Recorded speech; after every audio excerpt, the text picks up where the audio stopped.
listener production. Hey, it's Chris Spear with you and welcome to this bonus episode of The Briefing. Hope you're having a cracking weekend, or if you're listening to this on a weekday, I hope you are well.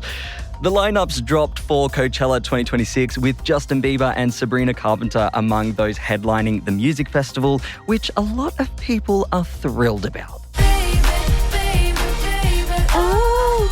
Baby, baby. Woohoo! Woo! I don't know. I'm not a Sabrina Carpenter fan. Stupid. Controversial opinion. But for the non-believers among us, fear not, we've also got some local acts who'll be flying the Aussie flag across the double weekend extravaganza in the Californian desert next year. One of them is Sydney duo Royel Otis, who actually popped by the Weekend Briefing studios last year for a chat with Tom Tilley. Here's that episode for you now. If you're late to the party, and I've got to admit, I was a little bit, they got a lot of attention with their Triple J Like a Version last month.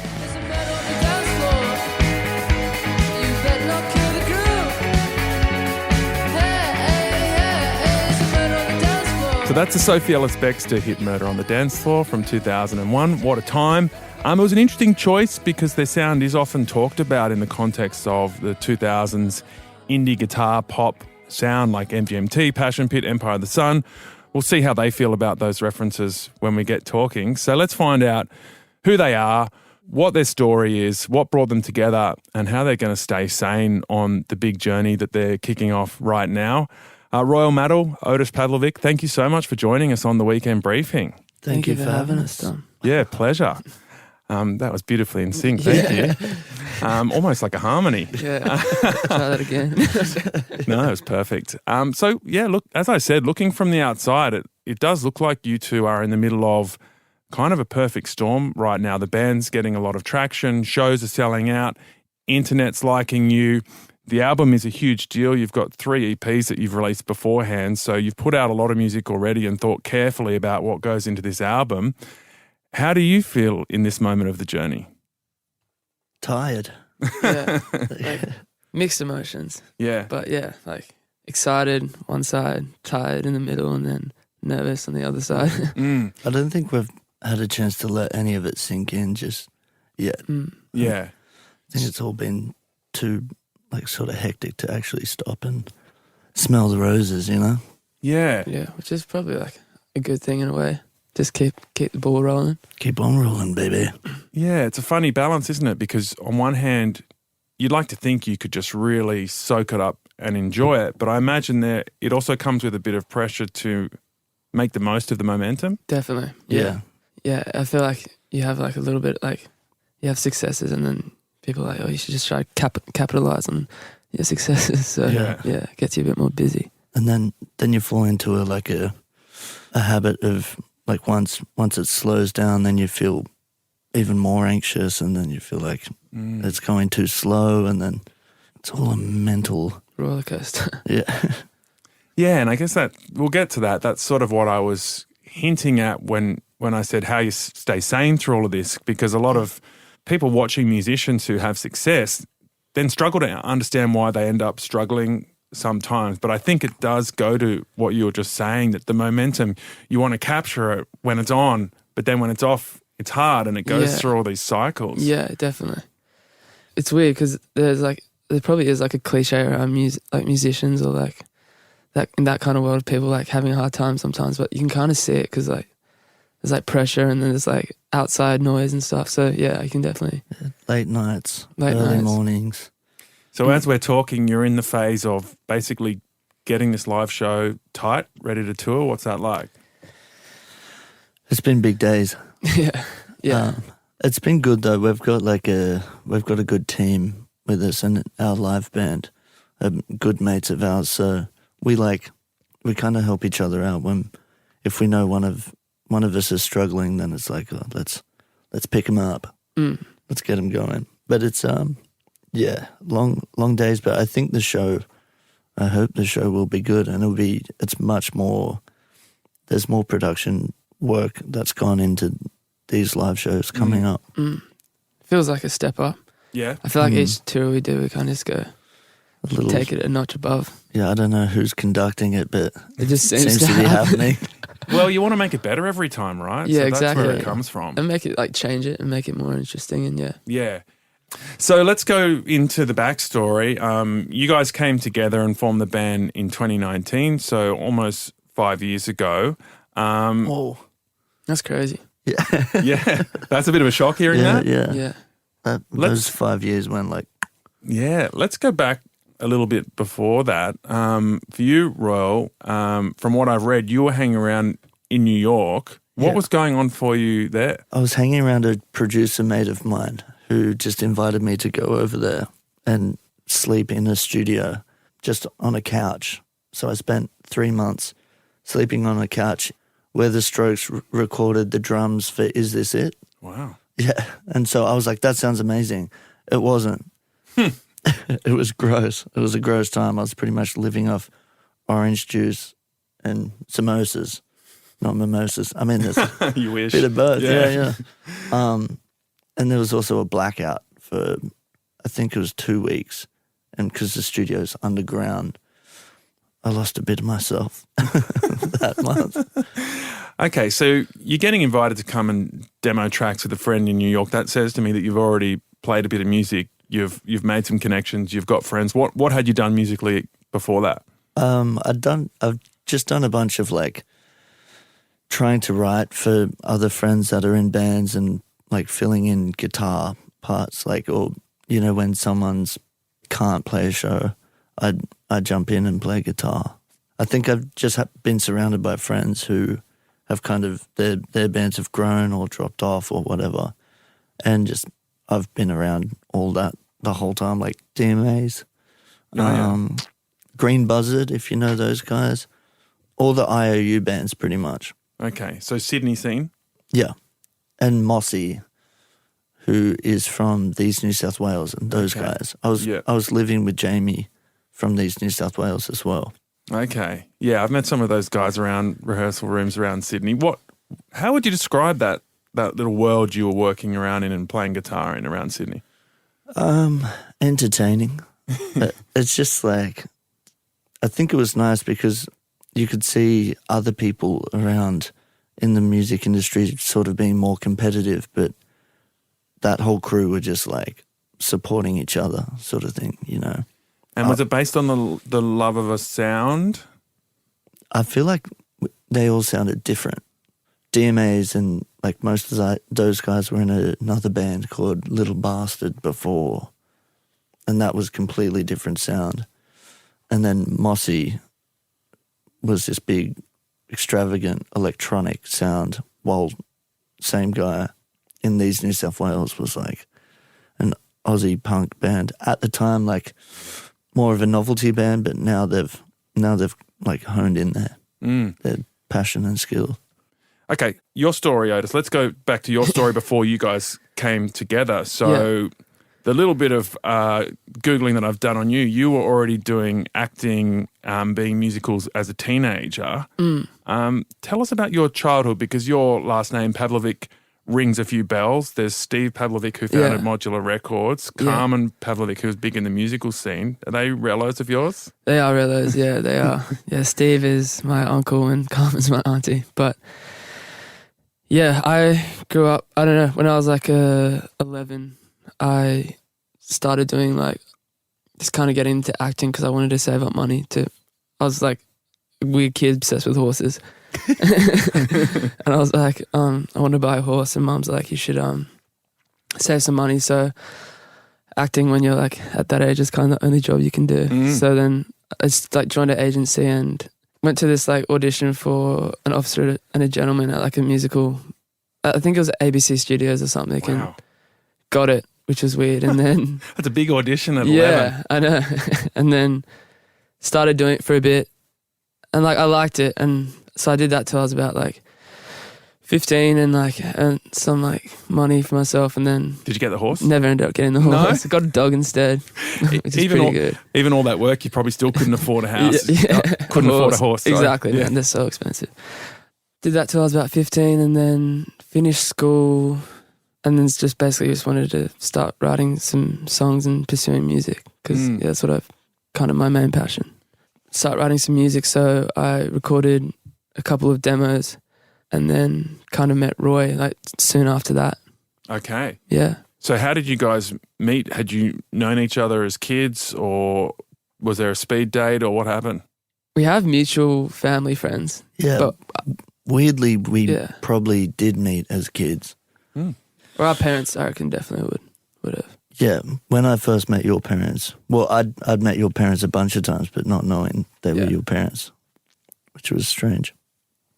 But I think we just had mutual friends and stuff. My girlfriend worked with Otis's girlfriend as well. I'm not sure if we met through that. Yeah, our neighbours named their kid after you as well. Really? Yeah. Yeah. The guy shot me in the leg with a nail gun once. Wow. Okay, I'm sensing there's a bit of backstory here, So but weird. it's a bit confusing, I got to say. Yeah, I'm sure. I was just helping out constructing a bar. It's really random. It's the only time I've ever done it. And I was just helping out and like, smashing down walls and stuff and eating Maccas and drinking Coca-Cola.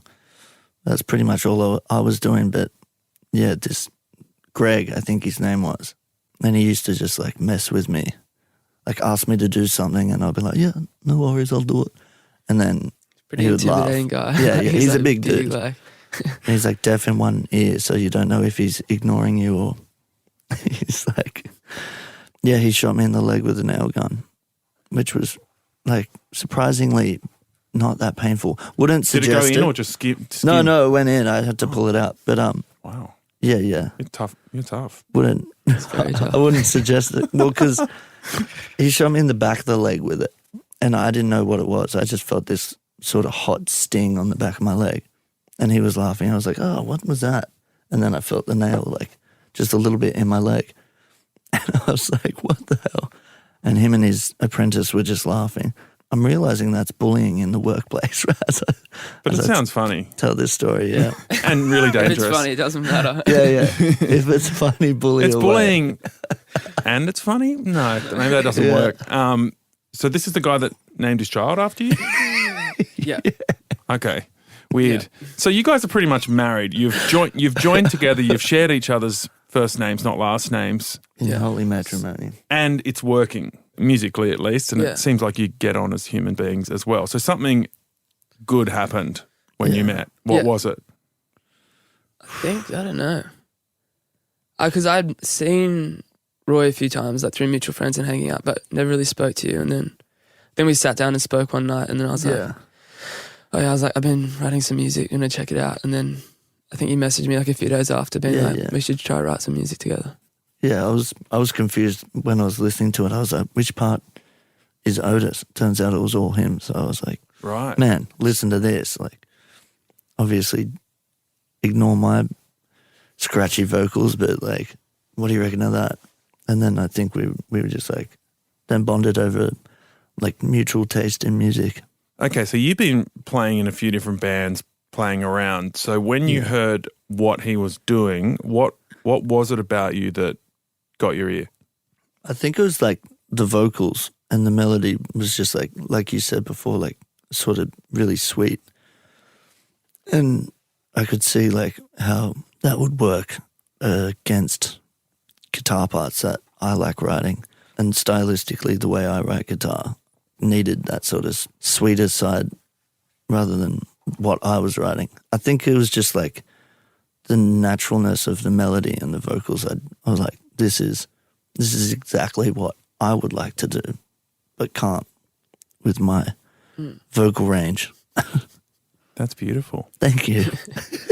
Was it, in hindsight, was it something you've been looking for or the person you've been looking for? It was. I was actually working with Sloane Peterson at the time, and she was going on this bluesy thing, and I was like, oh, I don't want to go on this bluesy trail. I want to go get a bit more coastal. I don't know. Yeah. It was what I was looking for without knowing that Otis could do it, you know? What about you? Was it a similar thing for you? Were you looking for someone or to join a band, or did you want to form your own band, or how did that meeting work for you? Yeah, I wasn't, at the time I was kind of just like writing it to see if I could even like write a song and like come up with like a full thing. So then, yeah, I met Roy, and then I just like, I think what he was saying, like he could do his guitar parts like, with things that I couldn't do, and like some of his ideas were things that I wouldn't think about. Well, he just brings like another thing, and we kind of met in the middle. That's what, yeah. I remember when there was a song called Wait, and we were like in your sunroom playing along with it, and you're like, oh, what about this? It's like one of the first songs we released, and he's just like, diddle-ding, diddle-ding, diddle-ding, ding, ding, ding, ding, and I was like, oh, that's pretty cool. Yeah, I don't know. I it was like that, by the way, that was a fluke. And we just kind of started like talking and like just being like, let's just like write more songs until we had like a little body of work, and then we kind of just decided to start a band. Did the songs come quick? Yeah. Yeah. That's an interesting sign, isn't it? Because not all good songs come quick, but some do. Yeah. Yeah, we had like a lot of our songs like come quite quick. Yeah. We tried to keep the urgency in it and the initial ideas, not overthink it. Yeah. Otherwise you can get stuck in the, what does Andrew call it? The Space Echo. Yeah. The echo chamber. Echo chamber, yeah. So you meet in 2019, and then you go into the pandemic, which must have been weird. Yeah. I imagine that meant the live thing was kicked down the road for a bit, and you focused on songwriting? Yeah, thank God too. Yeah? Because I think we needed that. I wasn't even picturing playing live at the time. I was just picturing being like a studio band, I hadn't even like, obviously I was like, it was kind of also against doing live shows. I was like, can't we just record music and put it out? But live shows are pretty important, I soon realised. Why didn't you want to do live shows? It was never something, I don't know. I was just like, didn't want to do them. I just didn't think about them. I was like, I think we could just like maybe record music and put it out. I don't like crowds. But now I really enjoy playing live shows. I mean, is it because you didn't have anything that you were ready to perform yet, that you wanted to see what you could create without the pressure of performing live, and then decide how you produce and present that to the world? Yeah, definitely. Yeah, it felt like more pressure and more stress.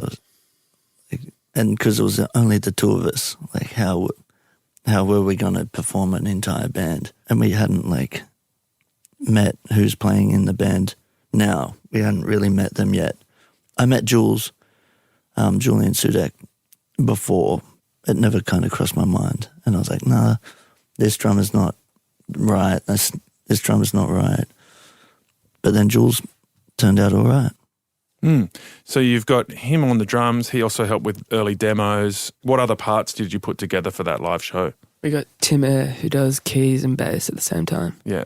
Tim from Tim and John. Tim and John. Yeah. Wow. Yeah. That's going back. Yeah. But I mean, great choice as well, because he was sort of almost part of the early wave of this sound. Yeah, exactly. Tim and John. Yeah.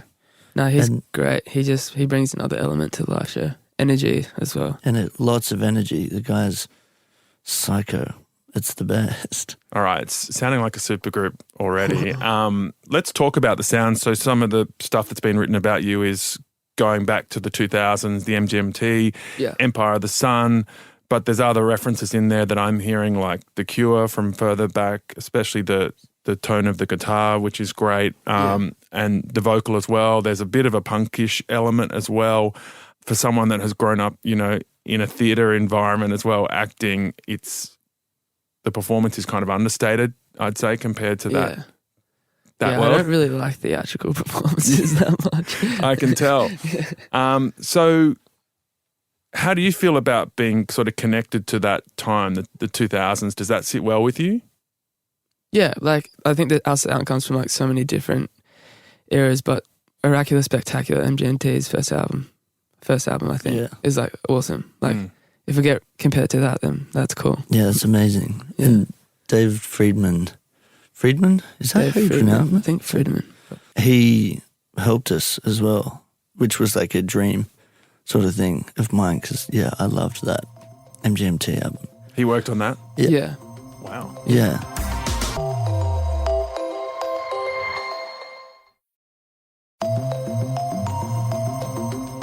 So there's been a crazy amount of success. You recorded the album in London. You've got to work with producers like that, some other heroes of yours.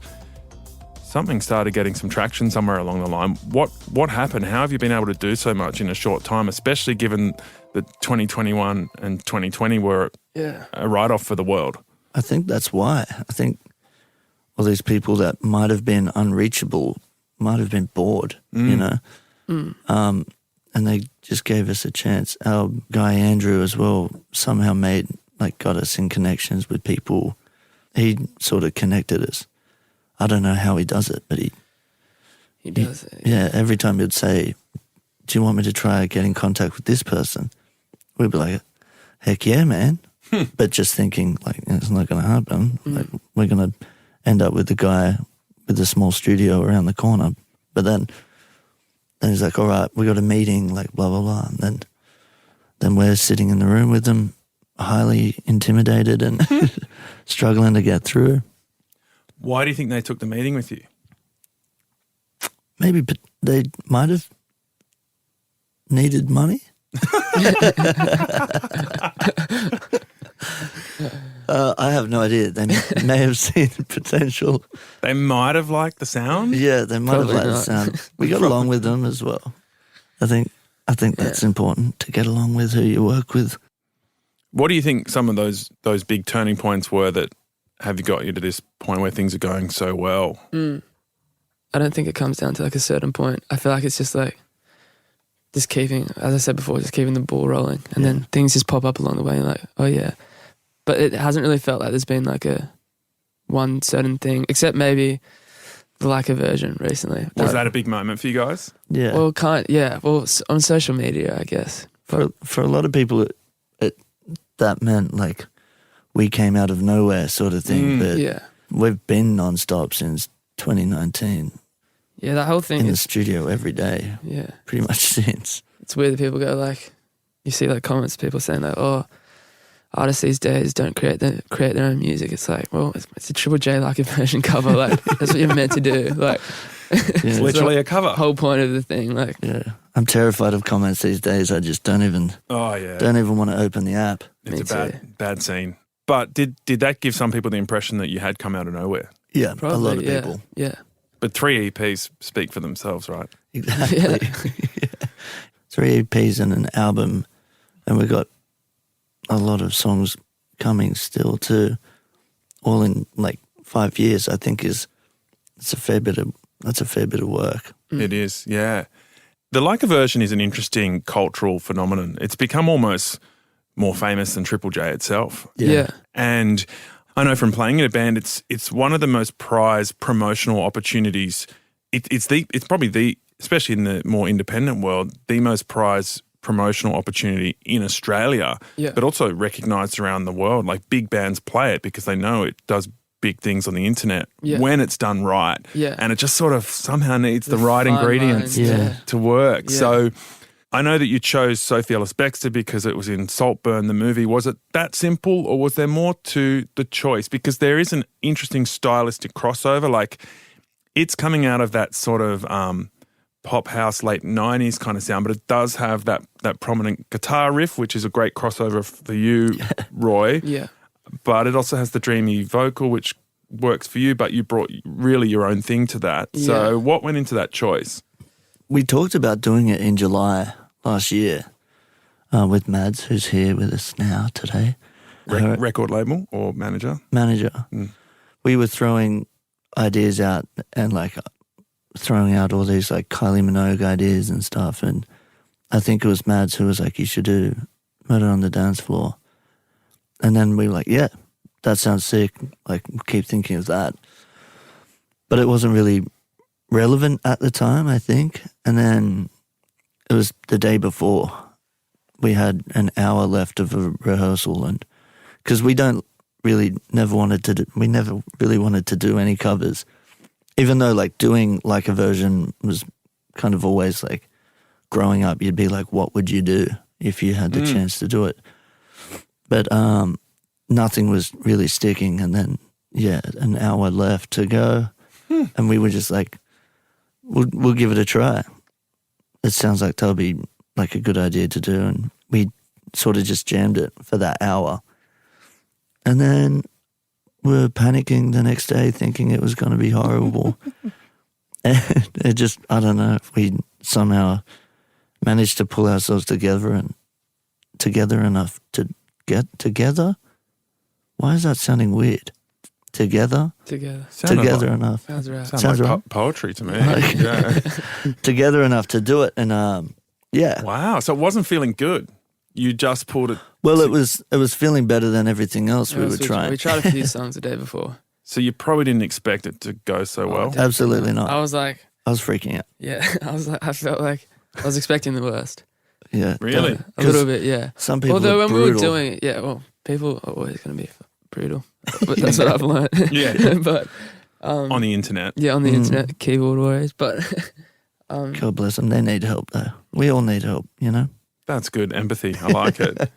Okay, so you get in the room, you record. There's probably a lot of people on the other side of the glass watching you. You're not that confident that it's going to be great. Well, I was pretty unsure about it, but then when we started doing it, I was like, it felt good. So I was like, if it feels good, if you're doing it, and it feels good. I'm sure you'd hope it resonates. But it's just like one of those things you don't really know.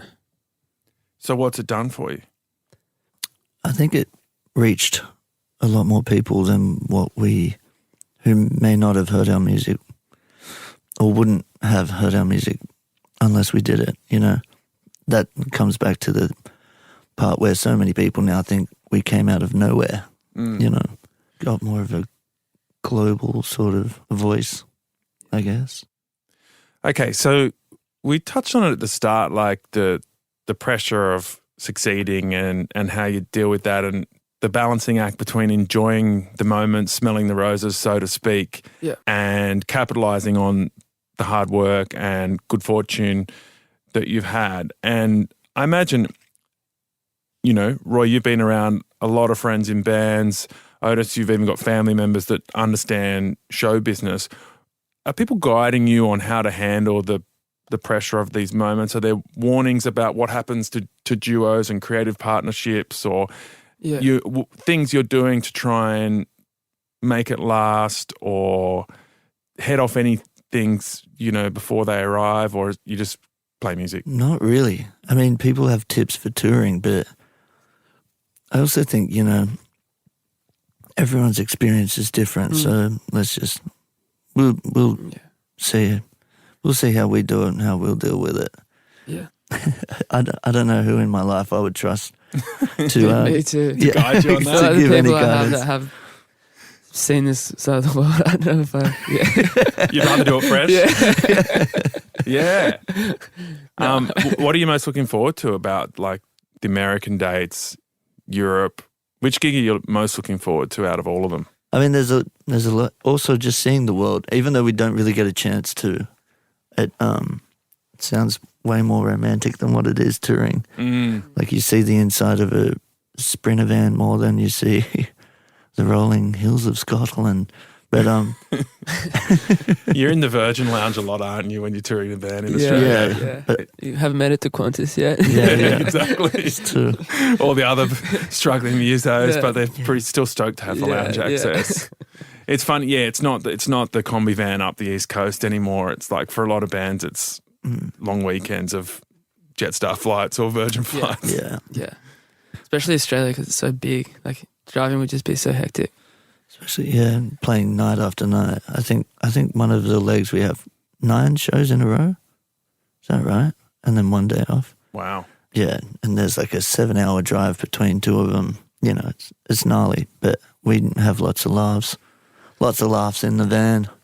Yeah. I think we're done, boys. Awesome to speak to you and get the backstory on where you're at and how you're feeling at this key moment, and great to meet you at this moment as well because, I can see how much work's gone into it up until now, and in a year's time the world might look really different. You do these shows and could really blow up to another whole level than you're on now. So all the best for the next few months. Thank you, Tom. That's terrifying, but thank you. That was Tom Tilley speaking with Royel Otis from February last year. And that is it for this special bonus episode of The Briefing. I'm Chris Spiro. I will catch you tomorrow morning bright and early for headlines. See you then.